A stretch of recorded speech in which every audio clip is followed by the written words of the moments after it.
हाय, इस वीडियो के अंदर हम section 6 of negotiable instrument act को समझेंगे। इससे पहले हमने सेक्शन 5 तक देखा था।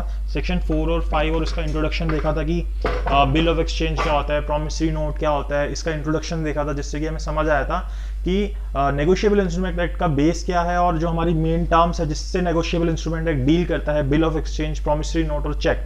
इन्हीं तीन नेगोशिएबल इंस्ट्रूमेंट एक्ट से डील करते हैं और इन्हीं तीन टर्म्स को अभी हम समझ रहे हैं। अभी हमारी आखिरी टर्म है चेक को हम इस वीडियो के अंदर समझेंगे, फिर आगे के सेक्शंस को देखेंगे। और इसका मतलब ये नहीं है कि इसके अलावा कोई नेगोशिएबल इंस्ट्रूमेंट एक्ट एग्जिस्ट नहीं करते, जिसका एक बहुत कॉमन एग्जांपल दिया जाता है हुंडी। लेकिन हुंडी अब एग्जिस्टेंस के अंदर नहीं है क्योंकि वो बहुत पुराने टाइम पे यूज होती थी। अभी बेसिकली यही तीन इंस्ट्रूमेंट चलते हैं और नेगोशिएबल इंस्ट्रूमेंट एक्ट इन्हीं तीन इंस्ट्रूमेंट से डील करता है। अब हम आते हैं चेक के ऊपर। चेक जो है वो में section 6 of negotiable instrument act के अंदर डिफाइन किया गया है कि चेक होता क्या है। बेसिकली देखा जाए, जो आपने बिल ऑफ एक्सचेंज के अंदर पढ़ा था कि बिल ऑफ एक्सचेंज क्या होता है, अगर आपने वो नहीं देखा तो उस वीडियो को जरूर देखिएगा, इससे प्रीवियस वीडियो जो सेक्शन 5 के बारे में बात करती है। जो सारे फीचर्स बिल ऑफ एक्सचेंज के अंदर आते हैं वो सारे फीचर चेक के अंदर भी आएंगे। चेक भी एक तरीके का बिल ऑफ एक्सचेंज ही है, सिर्फ चेक के अंदर कुछ दो एक्स्ट्रा फीचर्स ऐड हो जाते हैं जिसकी वजह से बिल ऑफ एक्सचेंज से चेक अलग हो जाता है। इसलिए सभी चेक जो होते हैं वो बिल ऑफ एक्सचेंज होते हैं, लेकिन सभी बिल ऑफ एक्सचेंज चेक नहीं कहलाते। अब देखिए चेक क्या होता है। चेक एक बिल ऑफ एक्सचेंज होता है ड्रॉन ऑन स्पेसिफाइड बैंकर की। बिल ऑफ एक्सचेंज हम किसी के ऊपर भी ड्रॉ कर सकते थे, लेकिन जो चेक होता है वो सिर्फ एक बैंकर के ऊपर ही ड्रॉ होता है। मतलब कि जिस व्यक्ति के लिए आप चेक ड्रॉ कर रहे हो उसका बैंक अकाउंट होना, मतलब जो व्यक्ति ड्रॉ कर रहा है उसका बैंक अकाउंट होना जरूरी है। And not express to be payable otherwise than on demand. और ये सिर्फ और सिर्फ डिमांड के ऊपर ही पेबल होता है। डिमांड के अलावा इसको पे करने का कोई और तरीका नहीं होता, ये ऑन डिमांड पेबल होता है। And it include the electronic image of a truncated cheque and a cheque in electronic form. इसके अंदर दोनों ही तरीके के चेक इंक्लूड हो जाते हैं, ट्रंकेटेड चेक भी और इलेक्ट्रॉनिक फॉर्म का चेक भी। अब ये दोनों चेक क्या होते हैं अभी मैं आपको समझाता हूं। उससे पहले हम देखते हैं कि किस तरीके से चेक काम करता है। जैसे मान लीजिए एक व्यक्ति है, उसने किसी की पेमेंट करनी है, जैसे उसने बी की पेमेंट करनी है। अब यहाँ पे ए जो है वो बी को चेक बना के देगा, तो ए को हम क्या बोलेंगे, मेकर बोलेंगे। मेकर कौन होता है, ड्रॉर भी होता है, मतलब मेकर और ड्रॉर एक ही बात होती है।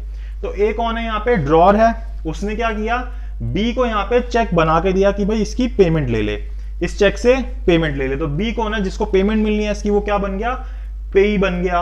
और अब ये जो है, ये जो ए जो चेक बना के देता है क्या करता है, इसके बैंक में अकाउंट होता है, अपने बैंक को ये डायरेक्शन दे रहा होता है इस चेक से कि जब तेरे से कोई भी ये चेक लेके तेरे सामने आएगा और डिमांड तेरे पास ये चेक आएगा तो इसको पे कर दियो। तो अब जो पेमेंट कर रहा है वो व्यक्ति कौन होता है, ड्रॉई होता है। तो यहाँ पे एक तरीके से देखा जाए तो तीन पार्टीज एग्जिस्टेंस के अंदर आती हैं चेक के अंदर। एक ड्रॉर होता है जिसको हम डेटर बोलते हैं, जो अमाउंट देता है। एक ड्रॉई होता है, ड्रॉई हमेशा और हमेशा बैंक ही होता है चेक के केस में, जो अमाउंट को देगा। और पेई जिसको अमाउंट मिलेगा। अब पेई और ड्रॉर जो है वो सेम बंदा भी हो सकता है। अब आप ऐसा भी कर सकते हो कि आप अपने ही नाम का चेक खुद ही काट के बैंक से जाके पेमेंट ले लो, तो वहां पे ड्रॉर और पेई सेम पर्सन हो जाएगा। तो यहाँ पे तीन पार्टीज होती हैं जैसे बिल ऑफ एक्सचेंज के अंदर होती हैं। ठीक है, अब मैं आपको बता दूं कि इलेक्ट्रॉनिक फॉर्म और ट्रंकेटेड चेक क्या होता है। पहले ट्रंकेटेड चेक बताता हूं। अब मान लीजिए जो ट्रंकेटेड चेक होता है, मान लीजिए कि आपने अपना चेक डाला यहाँ पे दिल्ली में और आपका चेक क्लियरेंस होने के लिए मुंबई जाना था। तो यहां से दिल्ली से मुंबई में अगर वो क्लियर होने के लिए जाएगा तो उसमें बहुत ज्यादा टाइम वेस्ट होगा। तो उस टाइम की कमी करने के लिए क्या करते हैं, यहाँ पे मिक्सिंग होती है किस चीज की, फिजिकल और इलेक्ट्रॉनिक चीज की। मतलब अब चेक को फिजिकली बैंक में जमा कराने गए तो ये फिजिकल चीज हो गई। अब वो बैंक क्या करेगा, जब उसको क्लियरेंस करानी है वो उसको फिजिकली मुंबई नहीं भेजेगा, उसकी इमेज मुंबई भेजेगा क्लियरेंस के लिए। तो इस तरीके के चेक को क्या बोलते हैं हम, ट्रंकेटेड चेक। कि जो इसकी इलेक्ट्रॉनिक इमेज होती है वो क्लियरिंग हाउस के द्वारा कन्वर्ट की जाती है। मतलब जो उसकी फिजिकल इमेज होती है उसको इलेक्ट्रॉनिक फॉर्म में कन्वर्ट किया जाता है क्लियरिंग हाउस के द्वारा। क्लियरिंग हाउस कोई भी हो सकता है जो कि आरबीआई के द्वारा मैनेज हो रहा है या फिर आरबीआई ने उसको रिकॉग्नाइज किया है कि ये क्लियरिंग हाउस होगा। तो ऐसे चेक को हम क्या बोलेंगे, ट्रंकेटेड चेक बोलेंगे।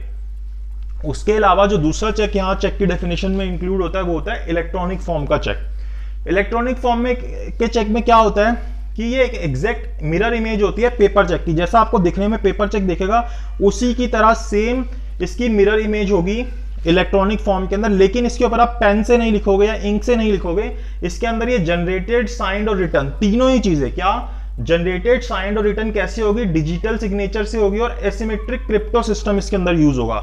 मतलब लिखने के लिए, उसको जनरेट करने के लिए क्रिप्टो सिस्टम को यूज करोगे और उसके पास सिग्नेचर जो है डिजिटल फॉर्म में होंगे। अब ये जो दोनों वर्ड्स हैं यहाँ पे हमें एक्सप्लेन नहीं किए गए, ये सेम मीनिंग जो हम इंफॉर्मेशन टेक्नोलॉजी एक्ट 2000 के अंदर पढ़ते हैं वही सेम मीनिंग है इन दोनों वर्ड्स का, डिजिटल सिग्नेचर और एसिमेट्रिक क्रिप्टो सिस्टम का। तो इसको यूज करके जो चेक बनता है, जो एग्जैक्ट मिरर इमेज होती है एक फिजिकल चेक की, उसी को हम इलेक्ट्रॉनिक फॉर्म का चेक बोल देते हैं। तो इस तरीके से हमारे चेक्स होते हैं। अगर आपको ये समझ आता है, आपको चेक जरूर समझ आ गया होगा कि क्या होता है। अब देखिए, अब हम चेक के एसेंशियल्स देखते हैं कि क्या क्या चीजें एक चेक के अंदर कवर होना जरूरी है। अगर ये सारी चीजें कवर होती है तो वो चेक कहलाएगा, अदरवाइज वो चेक नहीं कहलाएगा।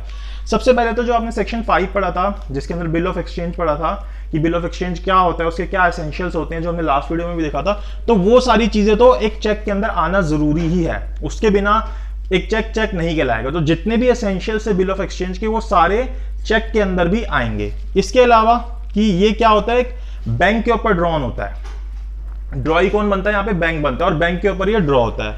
ऑलवेज पेबल ऑन डिमांड, ये हमेशा कैसे पेबल होता है, डिमांड के ऊपर पेबल होता है। और बैंकर इज ड्रॉई हियर, जो ड्रॉई है, जो पेमेंट करेगा वो कौन करेगा, बैंक करेगा पेमेंट। ये जो दो फीचर्स हैं, ऑलवेज पेबल ऑन डिमांड और बैंकर इज ड्रॉई हियर, ये दो एडिशनल फीचर्स हैं बिल ऑफ एक्सचेंज के अलावा।